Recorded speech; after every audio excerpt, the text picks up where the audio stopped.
A lot of students talk about exit opportunities when they're asked why they want to start their career on Wall Street. But what kind of exit opportunities does that entail exactly? If you start your career on Wall Street, does that mean that you're going to have to be a finance person for the rest of your career? To answer this question, I decided to do some research to figure out who are some of the most successful business people we know that spent the early part of their careers on Wall Street.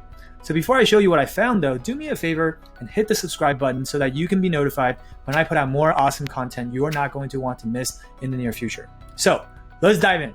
Now, for the purpose of this exercise, we're going to measure success by someone's net worth, okay? Now, before all the trolls come in and say success doesn't necessarily mean having more money, blah, blah, blah, blah, blah. Yeah, I get it, okay? I know. I'm not saying that money should be the definition of success for every single person, and it may not be the definition of success for you, but it is one of the most objective ways for us to measure success for an exercise like this, okay? So we can think of money just as an exchange of value, right? And the people who are able to accumulate massive wealth have, for the most part, been able to do so because the value they've created through the work represents or reflects what they're being paid, right? So with that said, let's dive in and see who some of these people are. Now, to start, let's get the most obvious ones out of the way, right? Yes, a lot of the most wealthy people who started their careers on Wall Street ended up staying on Wall Street. Many of them go on to become investors on the buy side, either starting their own private equity firm or hedge funds, or joining venture capital firms as partners. Now, there are too many of these people to name, so I've just included 3 examples here, okay? The first one, probably the most famous, Steve Schwarzman, right? He's the founder and CEO of Blackstone, which basically is a top dog in private equity, right? This man is worth $27 billion, okay? Which is pretty badass if you ask me. But he started his career at Donaldson, Lufkin and Jenrette, which is also known as DLJ, and they merged with Credit Suisse back in 2000. After business school, he also worked at Lehman Brothers, and he worked his way all the way up to becoming a managing director at age 31, which is pretty young. And then eventually he became the global head of M&A there before leaving to go start Blackstone, right? So that's an example from the private equity world. And then next, we got David Tepper, who's the founder of Appaloosa Management, which is one of the most successful hedge funds out there, okay? This guy has a net worth of $15 billion and is also the owner of the Carolina Panthers football team, okay? He actually started as a credit analyst at Goldman Sachs back in 1985, then became its head trader within 6 months, and then worked for the firm for 8 years. But at the end, he got passed over for partner at Goldman 2 years in a row. Partner is basically the most senior level that you can get to inside of Goldman Sachs, and it's very prestigious. Very few people can make partner each year, but he got passed over for that role for 2 years in a row, and so he quit Goldman at that point to start his own fund.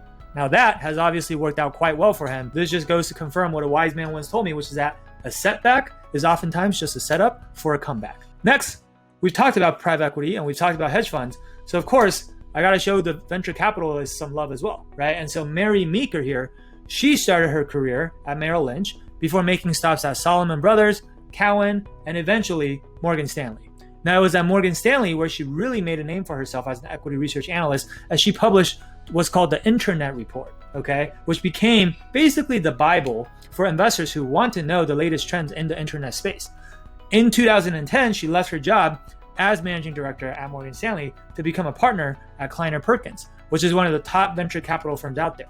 She stayed at Kleiner for 8 years before leaving to start her own fund called Bond Capital, and was able to raise $1.2 billion for her debut fund. She's worth an estimated $141 million today. This is probably the only slide ever created in the history of mankind where Mary Meeker will be the poorest person on the slide.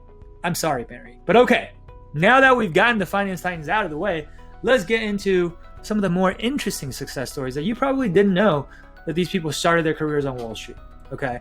First, let's go through a few examples of really, really successful entrepreneurs.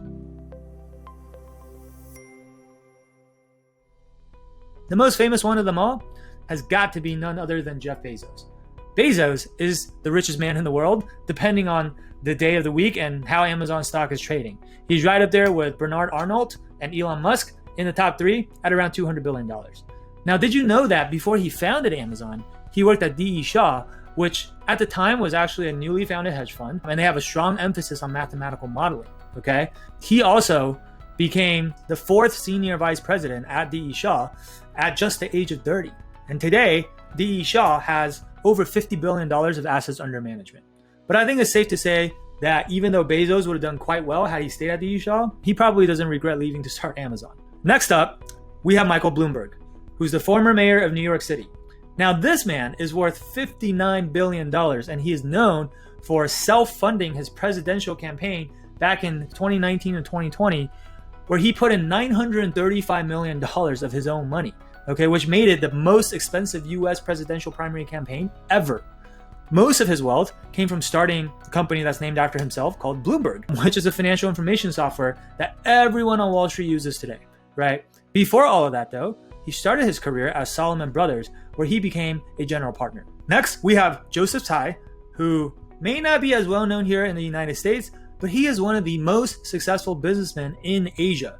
He's most famously known for being a co-founder of Alibaba along with Jack Ma. And Alibaba, for those of you who are not familiar, is the largest e-commerce company in China. But early on in his career, Joe actually worked in private equity at two different firms. One was called Rosecliff and the other one was called Investor AB.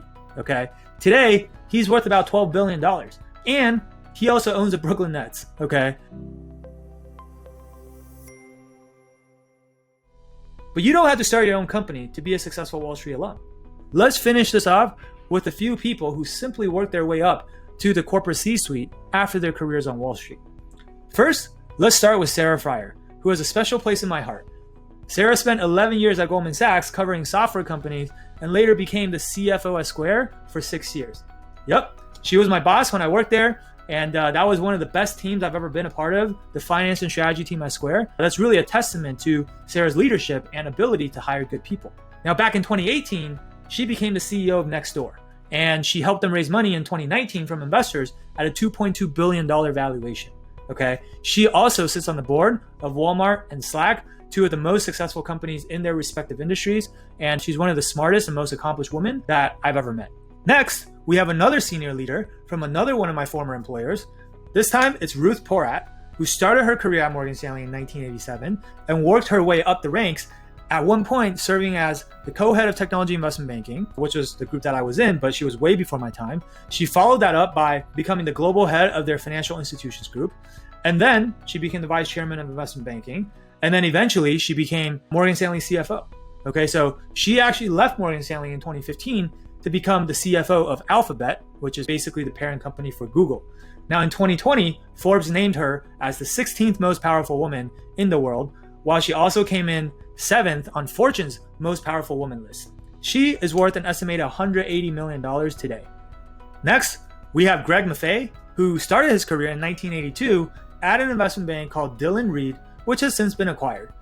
Maffei has one of the most accomplished resumes you will ever see, having served as CFO at Microsoft, then CEO at 360 Network, then he was the co-president at Oracle, and then now he's the CEO of Liberty Media, which is one of the largest media, communications, and entertainment businesses in the world. If you don't know what Liberty Media is, they own a lot of assets that you've probably heard of, like the Atlanta Braves in Major League Baseball, Formula One, Sirius XM, and Live Nation Entertainment. Needless to say, this dude is a total badass. I mean, running one company is hard enough. Imagine running all of these companies at the same time.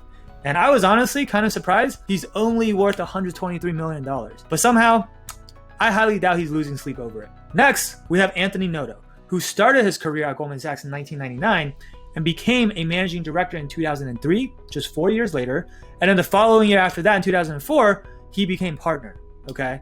Yes, that's the level that David Tepper never made it to, okay? He's also served as the CFO of the National Football League, which is probably the coolest finance job you'll ever find out there. He later returned to Goldman Sachs after working for the NFL and ran Goldman Sachs Global Media Group, okay? And that's where he helped Goldman Sachs land the lead book runner position on one of the most coveted IPO that year, which was the Twitter IPO, okay? The following year, in 2014, he ended up being hired by Twitter to become its CFO because he had done such a good job on their IPO.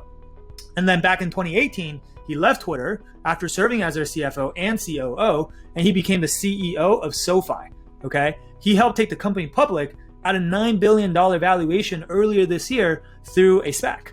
And I tried to find his net worth online, and I found a website that said that his net worth was $73 million.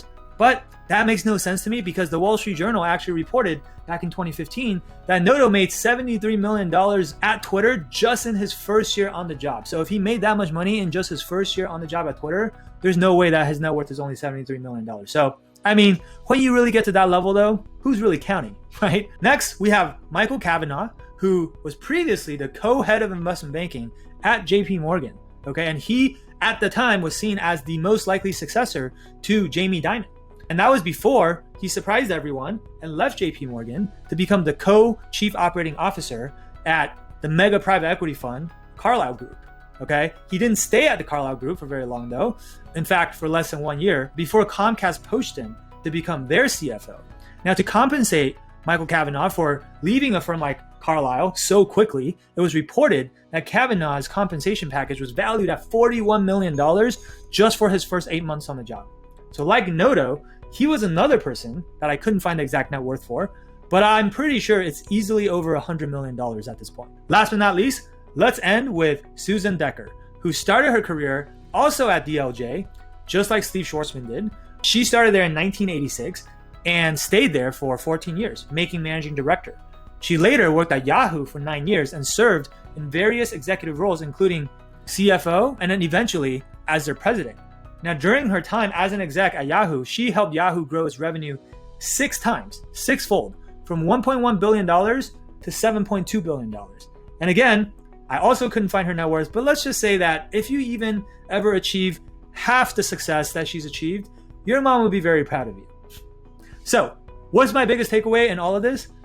It basically just confirmed what I already knew from my own personal experience, which is that starting your career on Wall Street can be one of the best things you ever do for your career.